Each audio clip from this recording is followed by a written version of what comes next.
Ada, tapi dia hari Selasa atau Khamis. Orang cepat datang ke sini. Ya orang nak. Orang ramai orang ni. Kamu makan atau minum? Join lah, sana. Yes. Is it the one? But he haven't come. Oh, cikgu. Ya, cikgu. You are cikgu. Hah? Ini dia lawatan, bukan beberapa rasmi.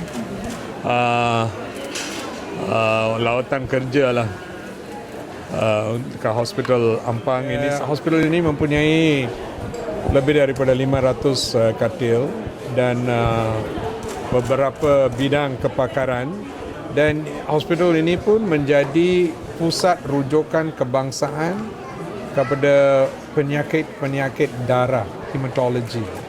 Dan contohnya pesakit yang mempunyai leukemia dan penyakit-penyakit seumpama itu semua dirujukkan seluruh negara ke sini untuk mendapat rawatan. So it's a national referral center, dan ini salah satu daripada tempat di mana kita membuat apa yang dipanggil bone marrow transplant untuk penyakit-penyakit itu semua.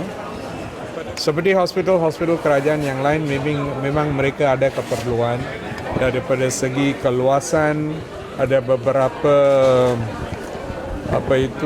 kemudahan yang mereka meminta supaya dinaik taraf, dan Kementerian akan cuba seberapa banyak yang boleh untuk meningkatkan kemudahan-kemudahan ini.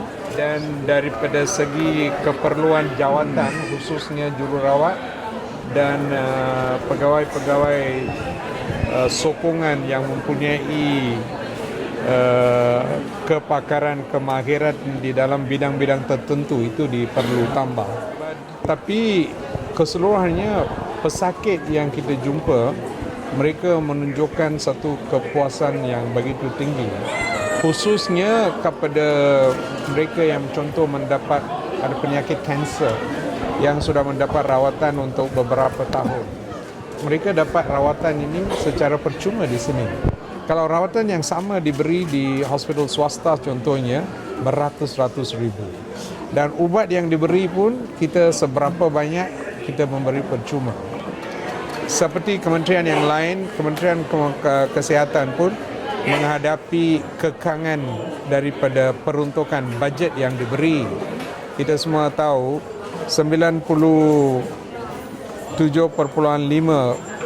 daripada pesakit yang datang ke sistem hospital ialah daripada kelas percuma. Cuma 1.5% yang mungkin buat bayaran. Selain daripada itu, saya pun memberi tumpuan kepada isu-isu keselamatan di hospital, mantau tahap kerja yang dibuat oleh pihak konsesioner yang dipertanggungjawabkan, dan ada beberapa isu yang dibangkit kepada saya, dan kita akan memberi tumpuan kepada itu supaya dikawal secara lebih awal. Lawatan-lawatan ini dibuat oleh saya dan beberapa pegawai daripada kementerian ialah untuk mendapat tahu secara lebih dekat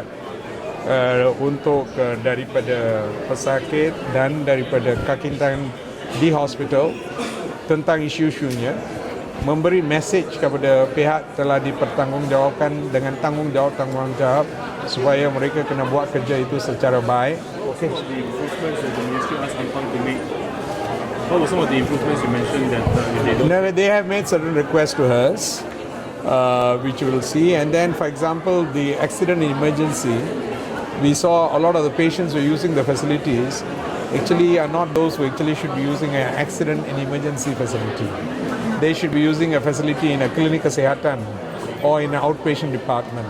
So these are things which we need to make improvement, because an accident and emergency unit is built to meet emergencies, So but when you have people with cough and cold come there, then they take up space and time.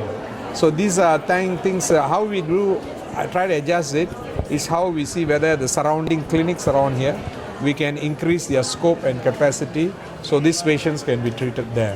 So these are ways in which we try to optimize our facilities so that hospitals are used for what they are supposed to be used for. On that note, just now you mentioned, why was it that the patients they cough and cold being in the emergency room? This is awareness. There was one of the patients he spoke to. He was there for cancer treatment, but he was there at the emergency room. So Yeah, this is of course, you know why? They see that is the place they can immediately come in. The other place they have to call in, make an appointment. There might be some trouble, they need to do it, but that's what I said, maybe that process has to be made easier. So people can call and then they can go to the relevant units so they need not come here. Because otherwise everybody will think, because to go into accident you don't need appointment, you can just walk in. So that is the weakness. Other question, please. On congenital HIV infection, so the number of infected people through sexual activity has doubled since 2010. So can you please comment? Well, that's a national thing. You see, initially HIV highest was among drug addicts. But when our program of intervention against drug addicts, for example, methadone replacement, which we do in our clinics, then free syringe, which is done by NGOs. So the number of people who are getting HIV, overall HIV rates have dropped. We have reached WHO targets, even better. I think 10 per 100,000 current. So we are much better than the target. But in the number of cases which we have, because the drug-related cases is dropped, the ones which are higher now is amongst those who are sexually transmitted. Previously used to be male to male, but now what we are seeing is heterosexual spread. That means male to female. This is because of irresponsible behavior, protection in sex, avoid casual sexual exposures. And so if that can be done, then the number of cases of HIV which is due to heterosexual spread can be reduced. So that is a message we are sending, and I think as the awareness among people increase about this, and the usage of safe sex becomes more prevalent, we will be able to reduce the number of HIV cases which are sexually transmitted. okay, investigation for the Gaur Hospital fire.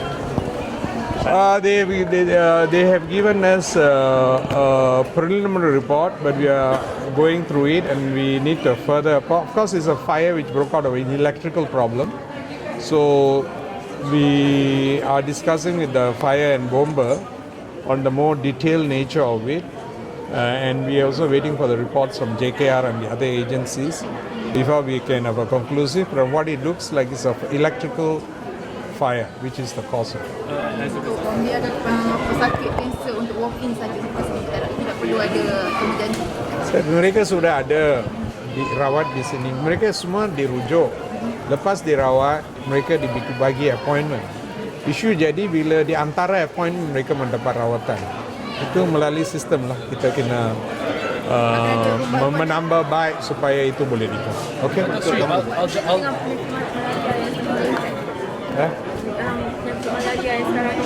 Itu boleh dikawal, itu seasonal, dan secara bersejarah we are quite good in controlling malaria. So kita kena kerjasama daripada penduduk setempat supaya mengambil langkah-langkah perlindungan daripada gigitan nyamuk. Kalau mereka boleh mengamalkan budaya itu, memang risiko untuk mereka mendapat penyakit malaria itu boleh dikurangkan. Kerana malaria cuma boleh merebak melalui gigitan Bagaimana keadaan banjir sekarang ni macam mana? So, apa pun jadi, kalau mereka contohnya yang di kawasan yang terlibat itu, mereka mengamalkan apa yang kita suggest untuk melindungkan diri dan keluarga mereka daripada digigit daripada nyamuk, itu akan bantu. Okay?